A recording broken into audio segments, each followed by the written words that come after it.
如今，芯片制造这个看似微小却影响深远的行业，正经历一场前所未有的剧烈变革，一种足以重塑全球技术版图的变化正在悄然展开。这个问题之大，远远超出了某座工厂的成败，它触及的是一场科技主导权的争夺。谁能掌握最先进的芯片制造能力，谁就有可能掌控未来的全球经济命脉。仅仅在几年之前，亚利桑那州中部的沙漠仍是一片荒凉的黄土地，除了烈日和风沙，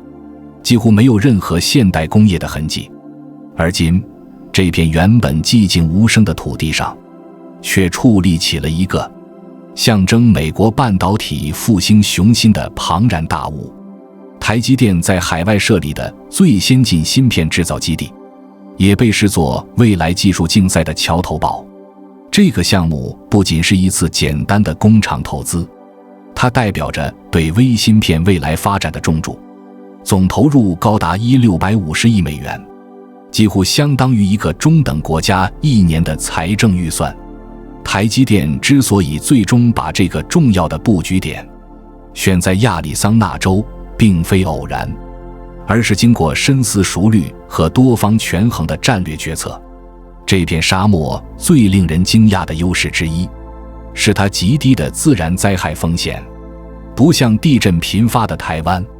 这里几乎没有台风、洪水或地震，是建高精密工厂的理想之地。在芯片制造这个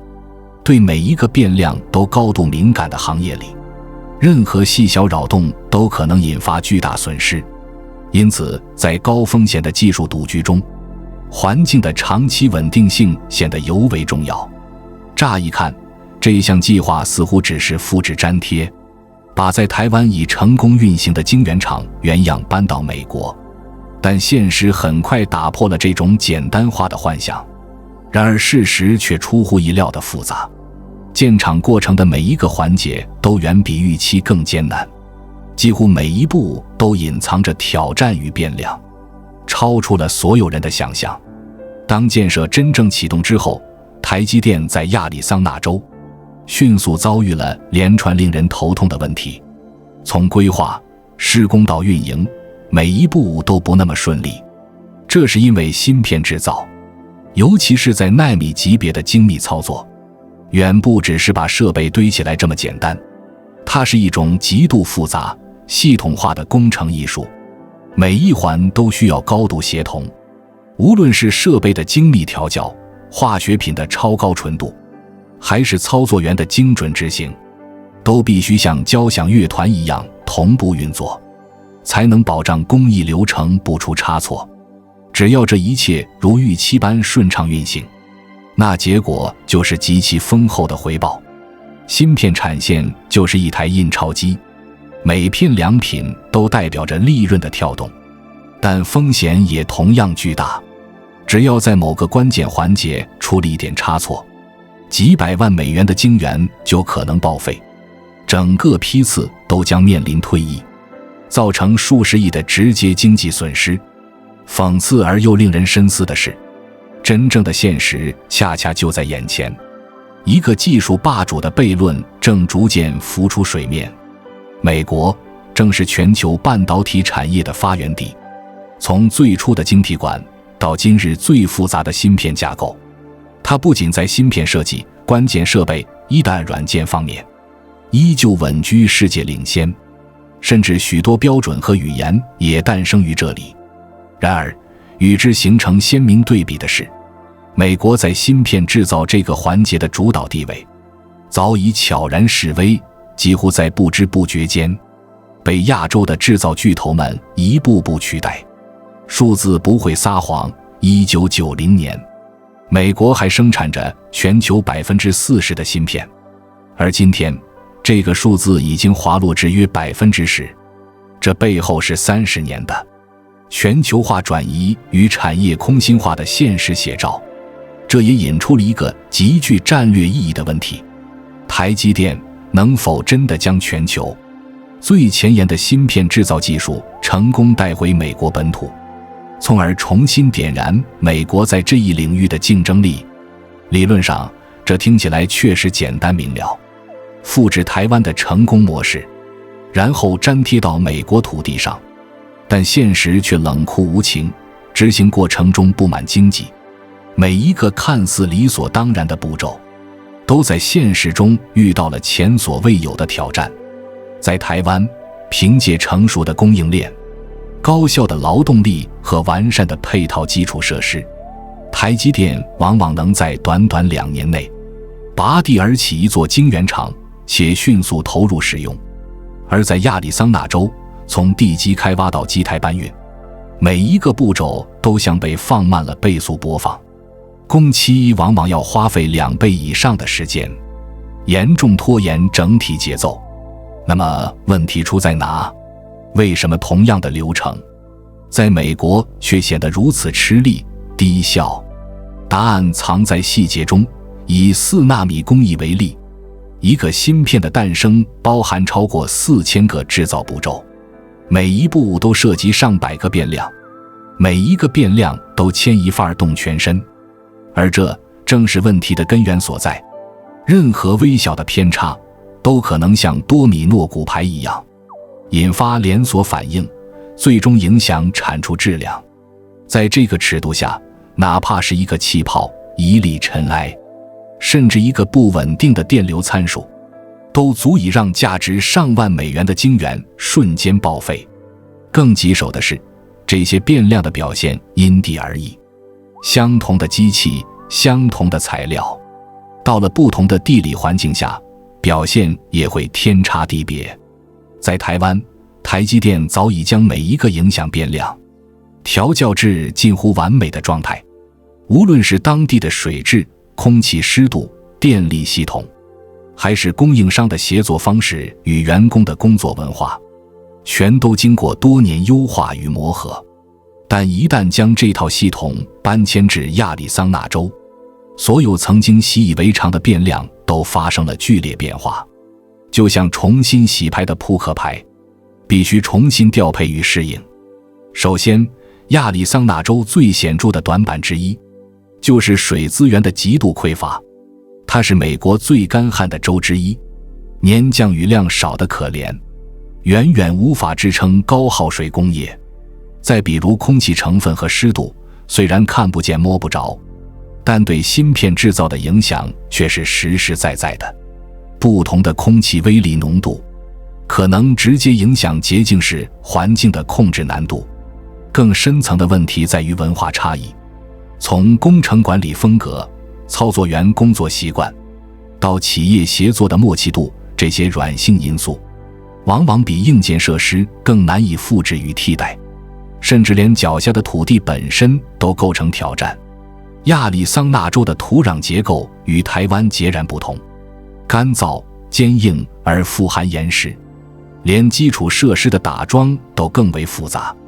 这片土地的地基极为干燥，下方则覆盖着厚厚的岩石层，虽然结构稳定，但却极难开挖，对基础建设和抗震结构设计提出了更高要求。这样的地质条件赋予了建筑结构更高的固有频率，这在日常生活中或许无感，但对需要奈米级稳定性的设备来说，却可能引发微振动干扰。因为在晶圆厂中，即使是微不足道的振动或温差，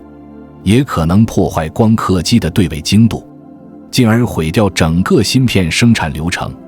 可谓牵一发而动全身。当这样的误差放大至数千片晶圆时，优良率就会断崖式下滑，产线整体效能也随之剧烈动荡，甚至可能导致整个生产批次停摆。在芯片制造中，良率并不是一个抽象指标，而是直接决定盈亏的生命线，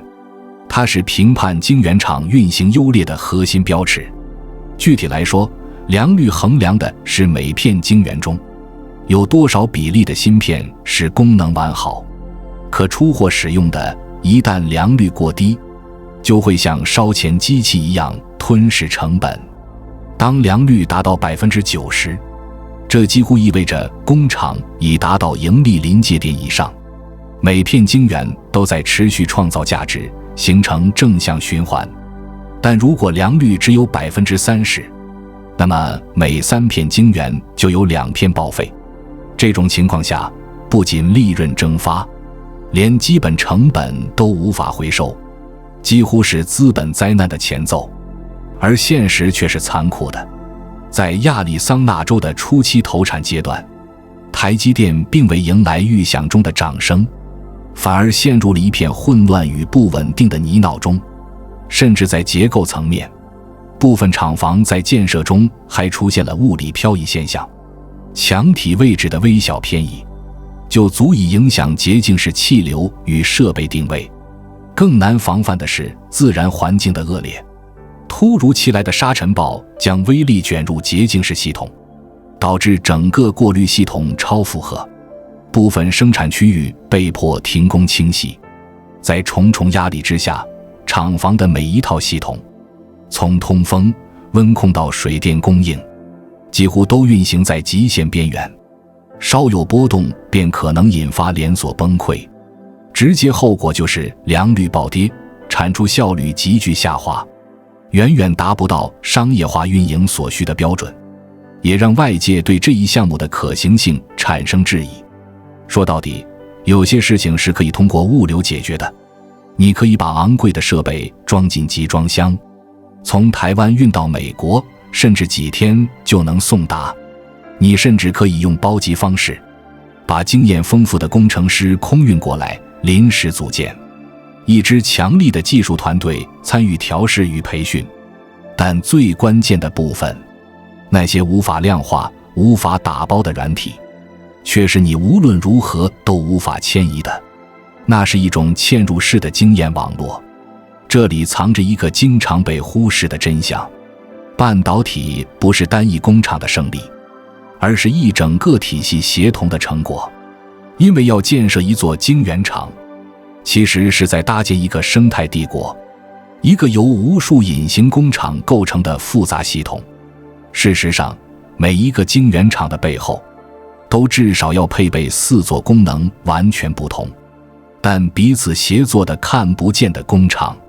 这4个工厂分别是水工厂、气体工厂、设备维护工厂和人才培训工厂，它们共同支撑着前端晶圆制造的稳定运行。其中最基础但却至关重要的是水处理工厂，它负责源源不断地提供芯片制造中最核心的一种材料——超纯水。而在亚利桑那州这片干旱沙漠中，这场关于水的战斗几乎成了不可能完成的任务。这听起来或许令人难以置信，但在当今的芯片制造业里，水的地位几乎与价值 1.5 亿美元的 EUV 光刻机等量齐观。它不仅是冷却剂、清洗剂，更是整个制造流程中不可替代的核心物质。问题也正处在这里，这种对于水的极端依赖与亚利桑那州的自然环境本质上是矛盾的，资源短缺与需求旺盛形成了天然的冲突。要知道，每制造一片芯片，背后都需要消耗大量的水资源，从清洗硅片、冷却设备到化学处理，每一个环节都离不开高纯度的水作为支撑。然而现实是残酷的，亚利桑那州正处于美国西南部最干旱的区域之一，其水资源早已被农业、城市用水和工业争夺殆尽，连饮用水都面临严峻挑战，更别说工业超纯水。整个州的供水主要依赖于科罗拉多河，但这条生命线近年因为气候变化与过度开采已逼近极限，水库水位长期处于历史低点，触发多州用水争端。更雪上加霜的是，亚利桑那州同时还吸引了上百家数据中心入驻，这些被称为数字熔炉的设施持续运行，昼夜不息，对水与电的需求量惊人。这些数据中心中不乏有 Meta、Microsoft、等巨头投资运营的超大规模数据仓库，它们每小时都需要用数吨水来冷却服务器阵列。要保持服务器高效运行，机房必须持续降温，而降温最经济、最常用的手段就是蒸发式冷却，这使得数据中心成为用水大户。而最讽刺也最残酷的现实是，越是依赖技术的产业，越可能拖垮当地生态系统。在信息时代，水成为了新一轮的博弈资源。不仅如此，这些数据中心还吞噬着海量的电能，支持它们运转的背后是不断膨胀的电网负荷与能源调度压力。而发电厂本身也离不开水，尤其是冷却环节，需要持续不断地抽取水源，最终形成一个水电热交织的资源回圈。电流在服务器中转化为热能，而过热又会导致设备故障，进而必须用水冷却。这样的循环意味着每一度电的使用都在加剧水资源的紧张。这种看似合理的循环其实是一种负向反馈机制，能源系统与冷却系统互相依赖，却也在持续蚕食有限的自然资源，代价巨大且难以逆转。从全局来看，亚利桑那的水资源状况早已陷入恶性循环，几乎每一个新建项目都在加剧这场旷日持久的水荒噩梦。如今，台积电的 Fab21晶圆厂也不得不依赖这本就捉襟见肘的水系统，在一场零和博弈中与其他用水大户展开角力。更令人头疼的是，半导体工厂对水的要求不仅仅是多，而是纯净到近乎极限，对水质的标准远远超越饮用甚至医药级别。这种水被称为超纯水，是一种几乎不含任何杂质的高纯度液体，用肉眼无法区分，却是芯片制造的灵魂材料。为了达到要求，这种水的洁净度必须比普通饮用水高出1000倍以上，甚至远远优于医院用于注射或手术的无菌用水。原因非常简单，在奈米级工艺中，只需一个肉眼不可见的微粒，就能让一块价值3万美元的晶圆报废，可谓利毁万片。可以毫不夸张地说，水是支撑整个芯片制造流程的骨架，缺水一天，整条产线就会陷入瘫痪。从光刻到蚀刻，从化学处理到清洗，每一步工艺都离不开水的参与，是整个生产节奏中不可替代的润滑剂。比如在蚀刻工艺后，需要用大量超纯水，将表面的酸性残留彻底冲洗干净，以免影响下一层图形的精度。在光刻过程中，涂覆后的光刻胶同样需经过纯水洗涤，以清除化学反应副产物，确保后续图案转移的成功率。更令人惊叹的是，在最尖端的浸没式光刻中，水不仅仅是清洗剂，它还扮演着透镜的一部分，被置于镜头与晶圆之间，用于提升光学解析度，让图像更加锐利清晰。换句话说，这不仅仅是对水质的苛求，更是对水量的巨大消耗。一座晶圆厂的每日用水量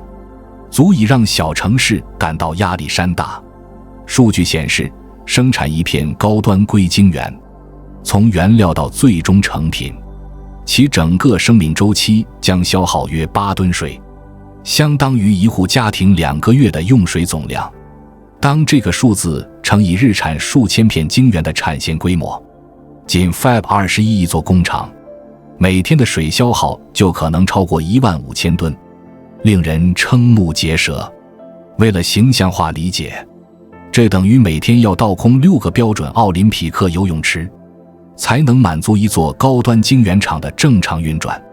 在台湾，台积电早已构建起一整套精密的水处理与循环系统，专属的水厂能够将工艺废水进行高效净化和再利用，实现几乎每一滴水都被回收再投产。然而问题是，亚利桑那州的水不仅稀缺，其本身的化学成分也与台湾大相径庭，硬度更高，含有大量矿物质，对净化工艺提出了更大挑战。当地水源中普遍富含镁和钙等离子，不仅对过滤系统造成沉积负担，也大幅提升了水处理设备的维护难度与成本。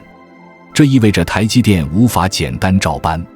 在台湾运行成熟的净水方案，而是必须针对当地水质重新设计整套过滤与回收体系，进行本地化适配。于是问题的本质浮现出来，在这样一片干燥、矿化、缺水的土地上，要如何持续稳定地生产出上万吨超纯水，供世界最精密的制造工艺使用？这无疑是一场真正的工业极限挑战。要在沙漠中获取这种级别的纯净水，说起来容易，做起来却异常艰难。这不是一个靠开关水龙头就能解决的问题，而是需要工业奇迹般的系统配合。所以从某种意义上说，建晶圆厂绝不是单纯盖一栋厂房那么简单，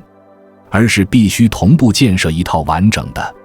水资源管理生态系统，等于是建2座工厂。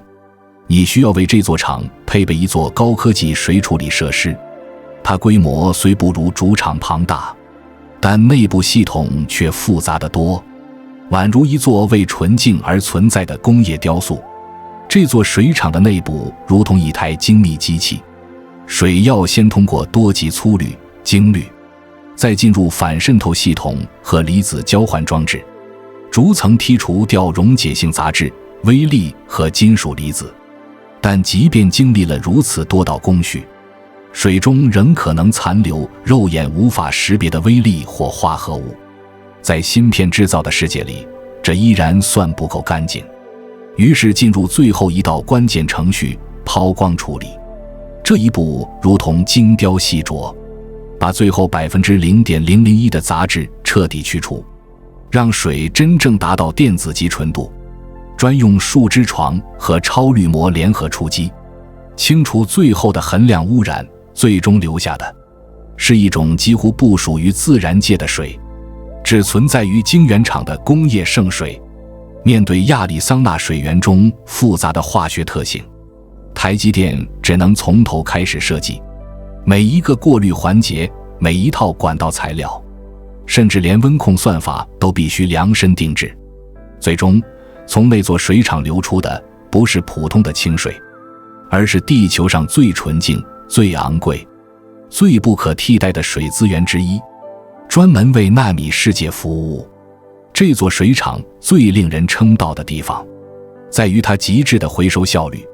不是一排排废水管排向远方，而是内部建立了严密的循环系统，将每一滴水重复利用，最大限度保住台积电在沙漠中投入的每一分钱，即便是那些无法再用于制成的水，也不会被浪费，而是被导入厂区冷却系统，为降温服务，实现资源的再分配与高效利用。这套闭环水处理机制正是 FEL-21能在资源稀缺的沙漠中稳定运作的关键所在。它最大限度地降低了对城市用水系统的依赖，同时支撑起全球最耗水的工业系统之一。然而水的问题刚刚缓解，新的挑战便接踵而至。项目团队很快发现，仅靠解决水的问题远远无法维持芯片制造的连续性。在芯片制造这门看似高冷的艺术中，还有一位不太起眼却举足轻重的功臣——硫酸。它几乎参与每一道清洁和去污流程，是晶圆厂不可或缺的化学助食。硫酸在制程中主要负责包除涂层光刻胶，清理上一步残留的微尘或油污。它能以化学方式烧蚀掉任何可能影响涂层附着力的微粒，确保下一层材料能顺利沉积。它不像光刻机那样闪耀科技光芒，也不登上任何宣传封面，但只要缺货一天，整个晶圆厂就必须停工等待，这就是它不可替代的底层重要性。可惜的是，并非所有硫酸都能用，只有那种达到超高纯度的电子级硫酸，才能被允许接触芯片制造流程。必须强调的是，这种硫酸的洁净程度必须精确到亚 ppm 级别，100万分之一浓度，一丁点杂质都可能造成晶圆表面时刻不均，甚至直接报废。而这又是亚利桑那的另一个短板，本地几乎没有供应这种等级的超纯硫酸的生产设施，一切都需要外部支援。虽然美国部分化工公司有能力生产这种电子级硫酸，但因为规模小、运输远、需求低，价格竟然比台湾本土高出整整5倍，这直接影响了整条供应链的成本控制。无奈之下，台积电不得不选择远水解近渴，将硫酸从1万公里之外的台湾工厂海运或空运到亚利桑那。这不是技术问题，而是供应系统未能同步迁移的缩影。这种看似荒谬的操作，千里迢迢进口化学品，竟然在现实中更便宜，风险更低，也暴露出美国本土在基础材料保障上的系统性短板。当然，这种临时性空投式供应显然不可长久维系，一旦运输延迟或地缘风险上升，整个工厂都将陷入停摆危机。为了根本解决这一问题，台积电必须把供应链一并移民过来，让那些化工、气体、材料的上游厂商同步落户亚利桑那。于是，台积电的长期化工合作伙伴台湾的侨立化工被动变主动，在凤凰城动工建设一座全新的本地化工厂，以实现本地供给、本地消耗的稳定闭环。而这座化工厂并不是照搬台湾的图纸，而是为亚利桑那州的特殊水质、空气湿度、土地温度专门量身打造的定制性工厂。这一战略步骤至关重要，因为一个晶圆厂若要高效运转，必须在物理距离上与供应商比邻而居，实现随叫随到、零延迟的化学供应体系。在半导体的世界里，如果说酸类是基础支撑，那么各种工业气体就是晶圆厂的呼吸系统，它们贯穿整条产线，是维持正常运作的看不见的血液。这些气体远不止氧气、氮气那么简单，像氖气、氙气、氟化氢等稀有气体，其纯度要求极高且来源稀缺，缺一不可。任何一环断裂都会让制程崩塌，尤其是氖，它是深紫外光刻机激光系统的核心组成，几乎占据气体混合物的 95%。 没有它，光刻激光就无法稳定输出，芯片图案也无法精准转印。在深紫外光刻系统中，氖气不仅是配角，而是占据约 95% 的气体混合物成分，是确保激光稳定、图像清晰、工艺成功的核心要素。虽然 EUV 光刻负责刻写芯片中最精密、最关键的互联层，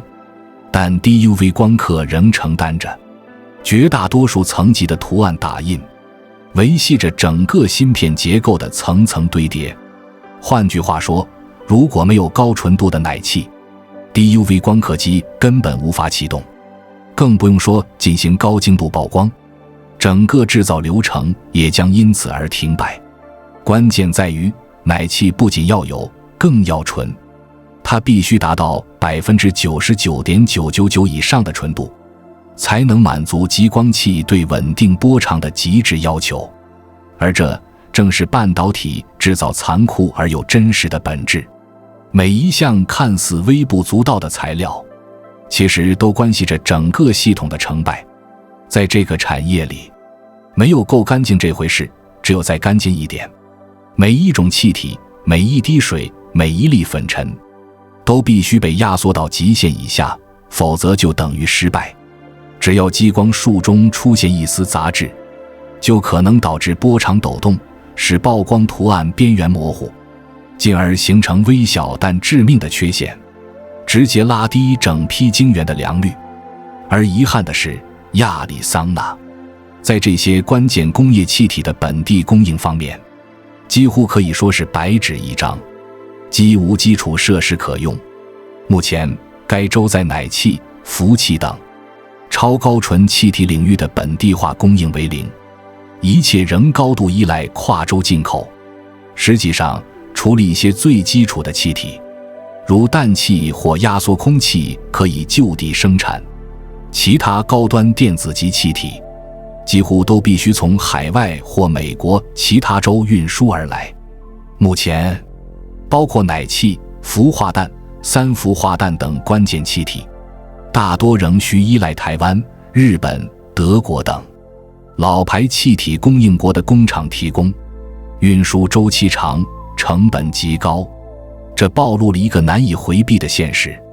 看似高大上的晶圆厂，其实依然严重依赖那条跨越数千公里、异常脆弱的全球供应链。更让人警醒的是，连最基础的硅晶圆，这块承载一切工艺的原始材料，目前都要从台湾与日本的晶圆厂源源不断的进口。所以表面上看， Fab 21是一座货真价实的美式工厂，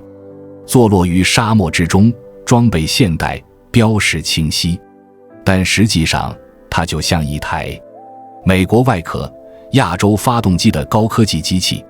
其命脉依旧系于万里之外的跨国运输线上。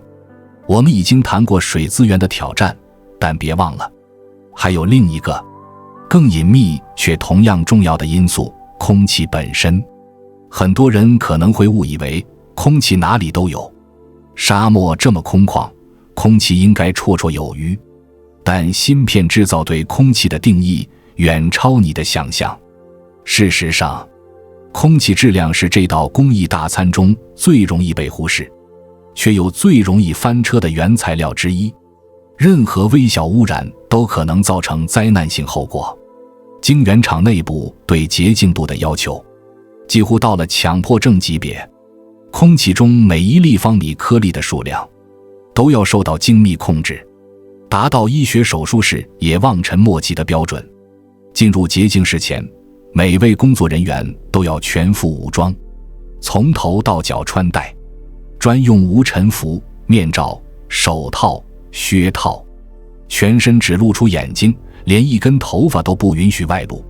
在这里，规则毫无弹性，你的身体、你的动作，甚至你的呼吸，都被纳入精密管控。因为一根睫毛、一滴汗珠都可能成为污染源，只要一根细小的睫毛落到晶圆表面，就可能毁掉这片芯片的图案结构，造成工艺失效，抹去工程师数周的努力。在这座超洁净空间里，微观世界的每一个脆点都在此诞生。正是这里，让原子级精度成为可能。Fab 21的洁净室面积令人啧舌，约16万平方米，相当于22个标准足球场，是人类建造过最大的洁净空间之一。单论物理体量，它已经跻身全球最大洁净室的行列。这既是技术奇迹，也意味着维护洁净度将是一场前所未有的挑战。然而，空间越大，管理难度就越高。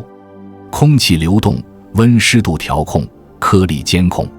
每一个变量都变得更复杂，维持洁净变得更加吃力。更何况，亚利桑那外部环境的干燥、多尘、高温特性，本身就对洁净室构成极大挑战。外部尘埃如影随形，防不胜防。为了维持洁净环境，工厂设计了垂直层流系统，洁净空气从天花板以恒定速度流下，平稳掠过所有设备与工人后，经地板通风孔被抽走，全程无回流、无漩涡。这一切的核心在于气压控制。洁净室内部必须维持高于外界的正压，确保哪怕有缝隙存在，空气也是从内向外排，不让外部污染倒灌。正是这种持续施加的微正压，使得洁净室如同一座对抗沙尘暴的堡垒，将亚利桑那沙漠中的威力牢牢挡在门外，确保制成环境的完美无瑕。为确保洁净度达标，台积电从台湾调派一支由空气动力学、建筑环境工程师组成的专家团队，亲自调试每一个气流参数，细致到风速 0.1 米每秒的微调，确保气流像丝绸般顺滑，不起涡流。你很难想象，在室外空气中，每立方米可能充满数万个微粒，而在 Fab21 的洁净室内，颗粒数被精确控制在个位数，少到连一根睫毛断裂都会触发报警。这也令人着迷地反映了科技的力量。整座晶圆厂如同一个巨大的生命体，它不吸气，而是持续地向外呼吸，将亚利桑那沙漠的粉尘与杂质远远排斥在外。但空气只是开始，真正的挑战接踵而至。当洁净室环境终于稳定下来，才意味着可以进入这场科技盛宴中最昂贵的阶段。这些被称为工具的设备，其实就是芯片制造的机械主角。成百上千台造价动辄上亿美元的高精度设备开始被逐一运入厂房，而这正是晶圆厂最昂贵的部分。整个项目中高达 70% 的成本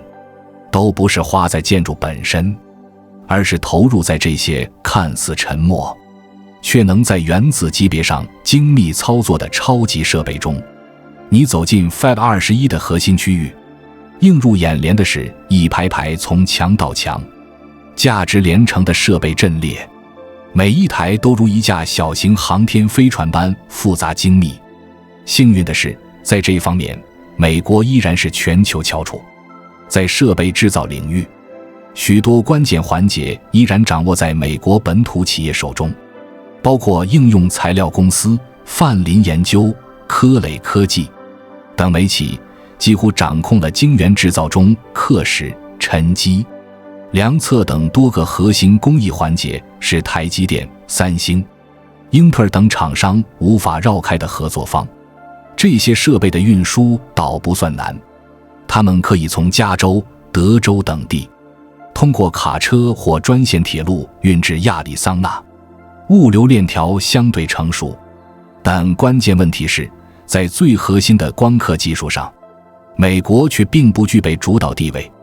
这里的短板不在运输，而在掌握权。全球最先进的芯片图案刻写设备 EUV 和 DUV 光刻机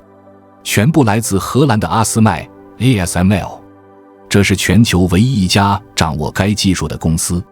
几乎拥有垄断级的市场地位。没有这些 EUV 工具，无论台积电的工程团队有多强，设备有多贵，也无法打印出5奈米、3奈米甚至2奈米这类先进节点的芯片。光刻机就是芯片制造的灵魂。尽管美国在原子层沉积、等离子时刻、量测控制等领域处于全球领先地位，但仍不得不依赖从欧洲 ASML 进口这些重量级设备，才能完成整个制程闭环。而一旦这些庞然大物抵达 Fab21， 它们的入场之路便如同外科手术般精细，稍有不慎便可能毁掉一台动辄价值 1.5 亿美元的设备。这些光刻机对运输的容忍度近乎为零，只要有一个镜片在移动过程中稍有倾斜，或一个零件轻轻磕碰，就足以让整台设备报废，损失惨重。因此，每一次 EUV 光刻机的进口和安装，都是对技术、人力、心理乃至政治协调能力的终极考验，压力巨大，容错率几乎为零。只要在装配流程中出现一个小小失误， Fab21 就可能在还未开工之前就陷入瘫痪状态，延误工期，损失利润，动摇信心。而且 Fab 21所需的可不止一台光刻机，它需要几十台这样的超级设备，总价值高达数十亿美元，是台积电海外投资中最贵的一笔资产。可即便所有设备安装就位、调试完毕，真正的挑战这才刚刚开始。接下来要面对的是如何让这些设备协同作战。实际上，搭好这座舞台只是第一步，真正的难点是让所有技术演员、每台设备、每条流程、每位工程师在这个舞台上无缝配合。真正的挑战不在于砌砖搭房，而在于如何让机器与人、流程与环境、精度与效率在毫厘之间实现极致统一。目标是明确的，让所有设备如同交响乐团般协作无间，在不到一根头发宽度的空间里，精准地雕刻出数十亿个晶体管结构。这不仅仅是工程，它更是一门艺术，一门在亚纳米世界中舞动的精密艺术。每一次成功的曝光都如同完美演奏的一音，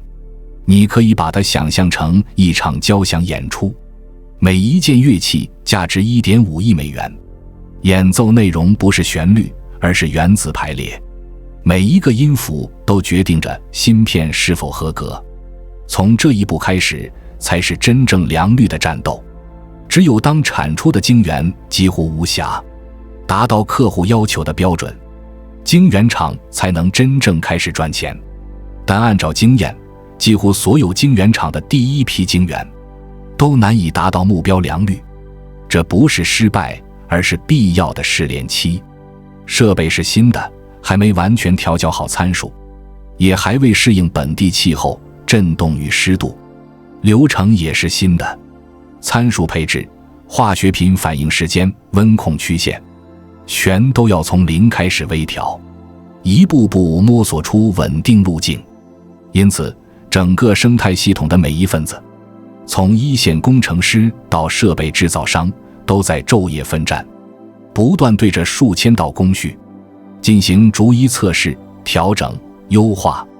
只为铸造出完美无缺的第一批芯片。整个芯片制造流程的庞大规模，可以用残酷来形容，没有丝毫浪漫可言，只有每一个细节都必须完美执行的压迫感。以4纳米制程为例，一块晶圆的诞生要经历超过4000道工序，构建起多达80多个功能层，每一个步骤都必须精准到原子级别，没有任何容错空间。从第一道工序启动到一片真正合格的晶圆诞生，往往需要数月时间以及数千次微调试验，每一个变量都需要反复验证、稳定再验证。终于在无数日夜奋战之后，亚利桑那州 Fab 21工厂成功生产出了它的第一片4纳米晶圆。这是美国本土制造历史上一个全新的里程碑，这也是美国几十年来第一次在本土土壤上完成了一块世界领先水平的硅芯片制造，是技术回归的实质性一步。这是进步，但更是一场痛苦蜕变后的成果。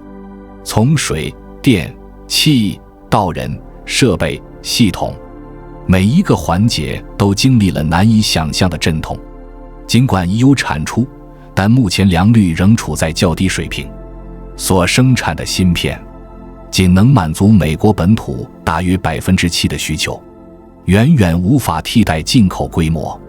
更令人担忧的是，相比台湾，亚利桑那的制造成本普遍高出至少 50%，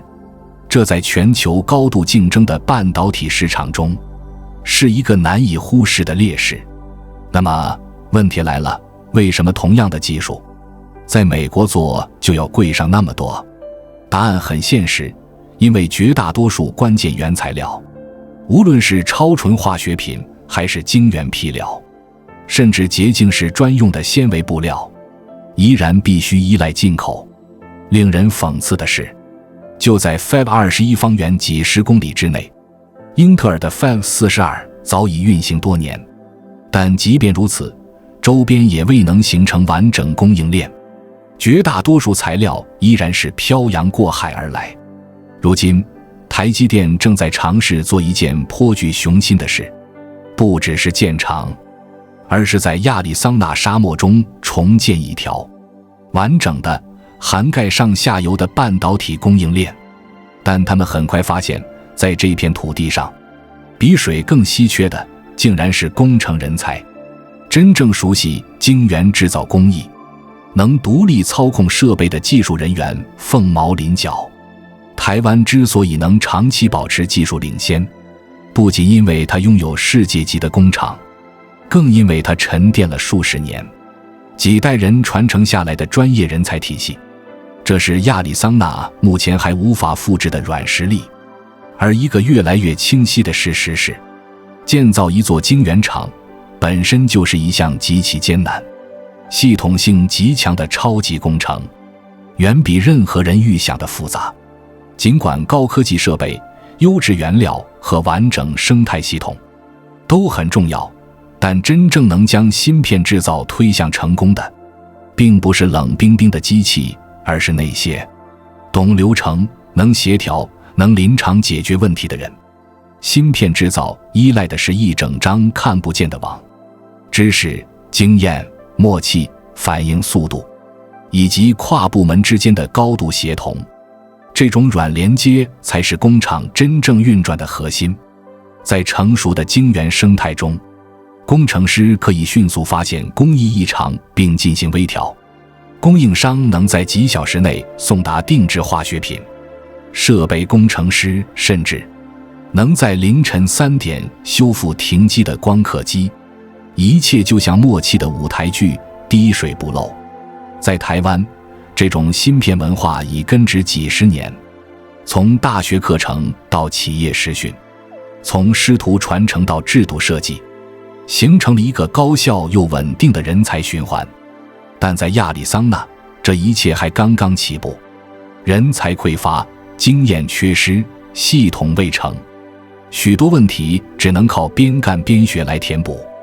于是，台积电和当地政府、教育机构联手，开始了有计划的补课，为未来10年人才短缺提前布局。几所主要大学开始设立半导体工程相关专业，增设芯片制程、设备调试、材料科学等课程，试图尽快构建本地人才池。与此同时，台积电将一批又一批美国工程师送往台湾总部，让他们在真实生产环境中沉浸式学习，将那种近乎偏执的精密文化融入自身肌肉记忆。毕竟，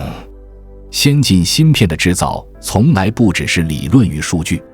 它更是一种高度标准化、节奏感极强的操作艺术，是靠无数次实践锤炼出来的本能反应。在一次次试错与优化后， Fab 21的良率也逐步提升，设备之间的协同效率越来越高，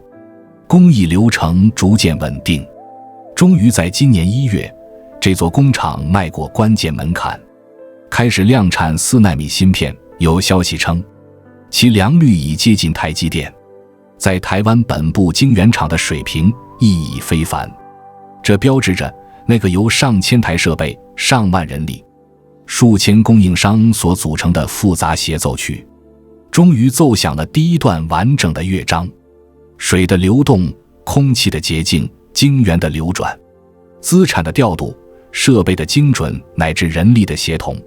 所有要素第一次真正同步运行，像齿轮般严丝合缝。这是一个真正的工业里程碑，也是美国芯片制造从谷底回升的关键转折点。它不仅象征技术成功，更释放出一个信号：美国制造有机会重回世界舞台。按照计划，到2028年，Fab 21将扩建成为一座超级晶圆厂，月产量预计将达到10万片晶圆，跻身全球产能最高的半导体生产基地之一。这将是几十年来美国半导体产业的一次重大回归，首次在本土成功量产最前沿的逻辑芯片。意义堪比一次技术回航。这是一个突破，但也是一个提醒。它证明可以做到，同时也警示绝不容易。成功只是暂时的，挑战仍然严峻。是的，我们已经看到了现实。这些芯片的单价极高，制造成本沉重，而且从材料到设备，仍然依赖长达数千公里的跨国供应链。一旦中断，就可能陷入停摆。更何况 Fab 21目前的月产量，与台积电在台湾本部的超大规模工厂相比，仍只是九牛一毛，难以撼动全球产能格局。更令人感慨的是，即使芯片在美国被制造完成，他们仍需搭乘飞机横跨太平洋，回到台湾进行封装与测试。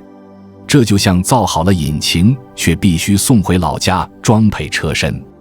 这背后的原因其实简单又现实。美国尚未掌握先进封装的关键能力，尤其是在芯片、晶圆、基板三位一体封装工艺方面，美国仍处于起步阶段，缺乏成熟工艺线与经验团队。而这种先进封装技术并非可有可无，它可以将多个芯片并联堆叠在同一中介层上，实现高带宽内存与核心处理单元的超紧密结合，从而显著提升性能与能效。这正是为什么目前每一颗 NVIDIA 高端 GPU， 包括最新发布的 Blackwell 芯片，都必须回到台湾完成封装。任何本地替代方案都暂时无法替代这一环节。当下，全球真正具备这一超高端封装能力的地区屈指可数，而台湾几乎独占鳌头，是唯一具备量产能力和稳定质量的地方。美国的长期目标很明确，不只是造出芯片，还要在本土实现包括封装、测试、整合在内的全流程闭环，真正实现产业主权。但 Fab 21仍面临一项结构性挑战，它很可能长期处于技术次一级的状态。与台积电台湾总部之间总有1到2个工艺节点的技术差距，这背后的逻辑很直接也很残酷。台积电总部在台湾研发与试产新技术，成熟后才会将稳定版本复制到亚利桑那，这意味着美国工厂永远在承接而非开创。每一次新的技术飞跃，比如从2奈米迈入 1.6 奈米，都会在台湾进行首次试产与调优，直到良率稳定才会考虑转移至海外。在这一初始阶段，研发中心的中视线往往只能跑出不到 30% 的良率，这种情况在商业化工厂是无法接受的，但在台湾的研发基地，这被视为正常过程。接下来，这项新工艺会转移到台积电台湾的主力工厂，进一步放量、优化、成熟，直到工艺达到可以复制的标准。只有在整个工艺流程变得足够稳定、安全且具有经济效益之后，它才会被复制到美国或其他地区的分厂进行量产。也就是说， Fab 21不会是技术的出生地，但它会是全球扩张的桥头堡，负责将先进工艺普及到美国及其盟友体系之中。正是这种台湾研发海外复制的模式，使得台积电可以有效扩展全球产能，又不会因为分散资源而拖累技术领先地位。不过，美国的真正野心不止于此，他们希望在未来某一天能在本土建设一座具备研发与初代试产能力的母工厂，实现技术自我孵化。令人钦佩的是，尽管面对重重技术、文化、地理乃至地缘政治的挑战，台积电依然没有退缩，而是一步步将设想变成现实。他们在亚利桑那沙漠中画出一大片足足5平方公里的园区，规划未来可容纳多达6座大型晶圆厂，规模宏大，气势如虹。目前已有3座晶圆厂正在同步建设，同时还有2座专注于先进封装的工厂，以及1座研发中心在规划之中，形成完整的半导体生态闭环。这些设施汇聚在一起，目标是将这片荒漠变成未来芯片产业的新高地，一个在沙丘之中崛起的完整半导体生态系统。第一阶段的 Fab 21工厂已陆续开始，大规模生产 NVIDIA 和 Apple 的定制芯片，进入了稳定量产的初期节奏。接下来的第2与第3阶段将于2026年全面展开，目标是实现3纳米乃至2纳米工艺节点的本地化量产，这将是美国半导体制造能力的质变飞跃。然而 Fab 21只是起点，远远无法满足美国对尖端芯片的战略需求。为了真正构建全球级的供应链，美国需要的不仅是一座晶圆厂，而是一整套产能更大、工艺更先进、人才更充沛的产业体系。这也是英特尔的意义所在，它不仅仅是台积电之外的另一个玩家，更是美国制造战略的第2支柱。英特尔的代工业务不再只是一个辅助板块，而已上升为国家层面的战略任务，承载着复兴美国产业的期望。在今天的英特尔架构中，代工被视为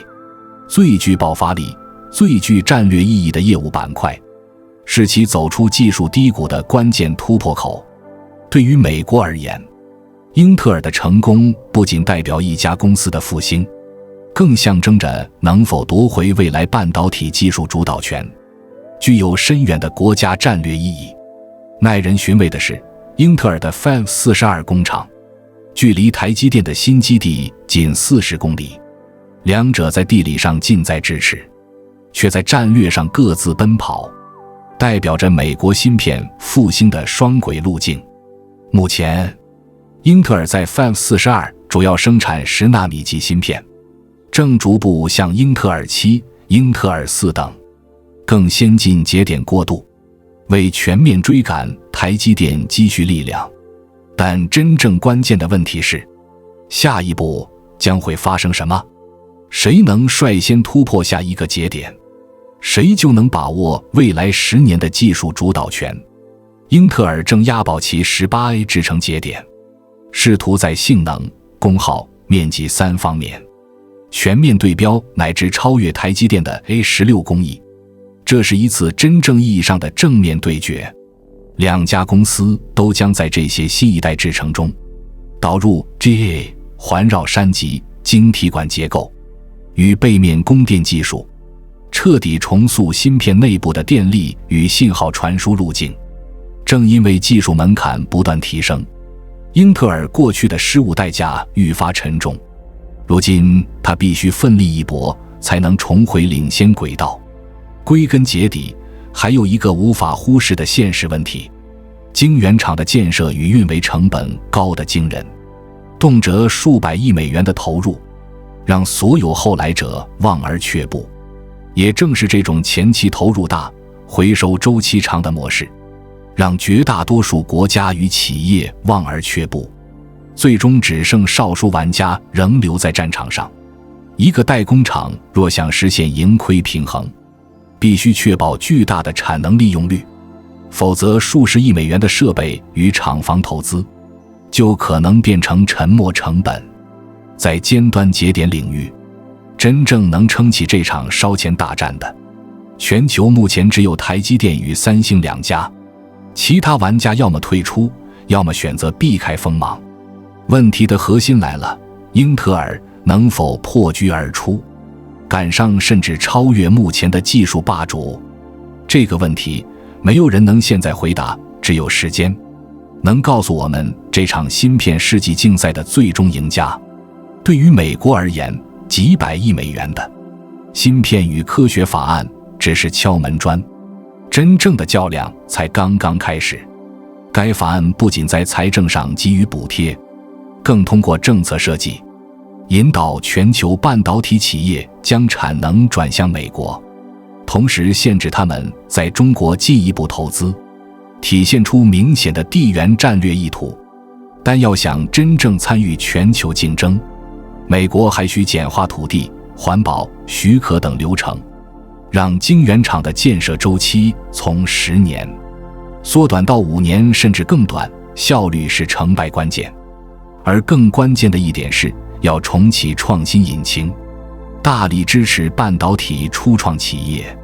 他们是过去硅谷奇迹背后的真正原动力。毕竟，整个现代半导体产业，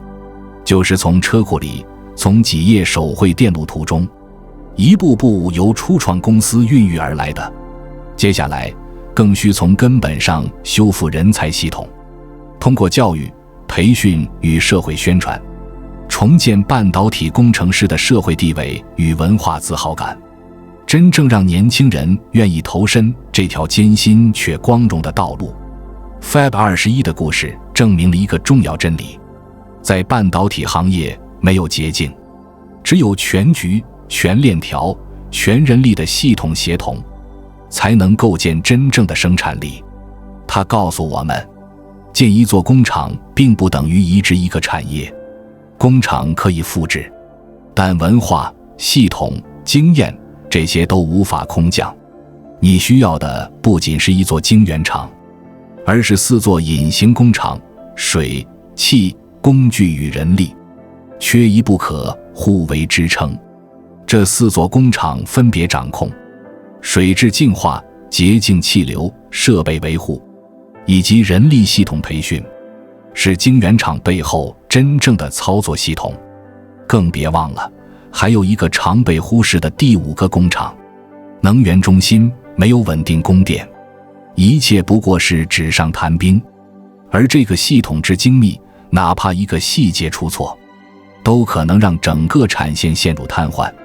造成天文数字的损失。而 Fab 21走过的这条经济之路，正是最真实、最直白的教材，揭示了这场产业回归有多么残酷，多么艰难。这一次，台积电不只是建了一座晶圆厂，而是在美国土地上定下了一颗战略锚点，为本土芯片制造重新开辟出一条现实的生路，也为全球半导体供应链带来一丝可能的重构。问题是，美国能否抓住这个来之不易的机会，将这座立足点化为真正的产业力量？